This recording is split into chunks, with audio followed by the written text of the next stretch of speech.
But I think that the BP needs to understand that they are responsible for the mess. They now need to clean up the mess, and that I'm hoping tonight that when the president makes his statement, he indicates how important it is for them to participate and to play that role and to help us to get it cleaned up.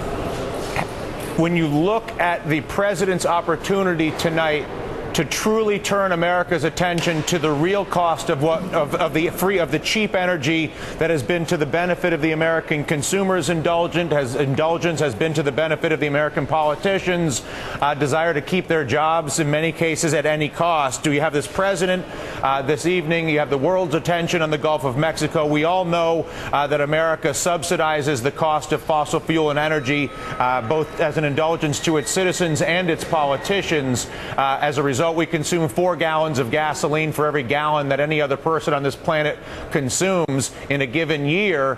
Is this the moment that this country has been waiting for, has needed? Is this the 9/11 moment where we can consolidate around a legitimate transition away from these indulgences and false subsidies in the energy markets? I think that it is an opportunity for us to take another look at where we are. You know, I must admit that I'm happy to see in terms of some of the things they're doing here in Washington, even with the members of Congress, insisting that they get hybrid cars. I think that all of that is very, very important. And I really am hoping tonight that the president will stress how important it is for us to take another look at where we are. But at the same time, we have to look at the regulatory agencies.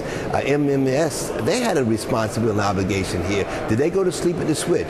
I think that's a question that needs to be asked. I know that the secretary has taken some action already. He's gotten rid of the person who's headed MMS. But also, you have to look at the relationship in these agencies in terms of the relationship between people that work for MMS and the industry. That there was a revolving door, how they would work for the MMS in the morning and then go work for the industry in the afternoon. There needs to be a time set that if you work for the regulatory agency before you can actually go to the industry. That's one thing I can say about the United States Congress. They have rules and regulations that will say if you're a member of Congress and you decide to quit or resign, or if you lose, you have to stay out a certain amount of time before you can come back and lobby the Congress. I think that makes sense, and I think in this instance it makes sense, because if you're going to regulate, then you can't regulate in the morning and then be a part of the industry in the afternoon. And that seems, again, very common sense. I myself have suggested these sorts of things, and many others have.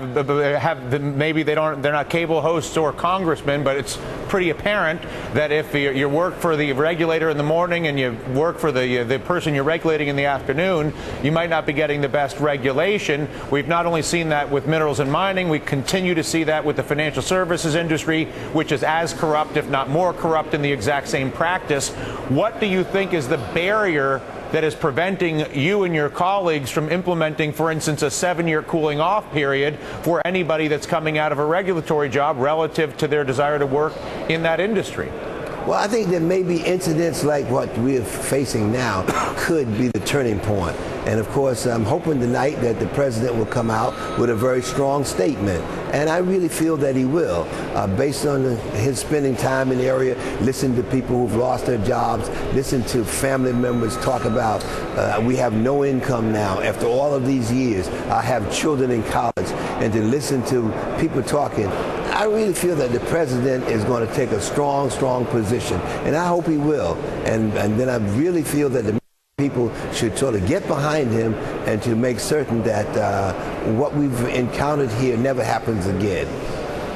How much responsibility goes, again, to the government's indulgence of cheap energy by denying the real cost? So as long as I feel energy is cheap, I'm going to use it, but I'm paying a false price because I'm not being charged for the environmental risk, the cost of the military, the tax breaks that are being given to the oil companies.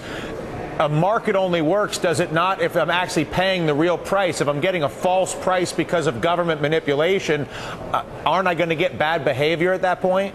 Well, there's no question about it, and there's enough blame to go around. I mean, we have a lot of blame, but I really feel that we should seize this moment and correct the mistakes that we've been making.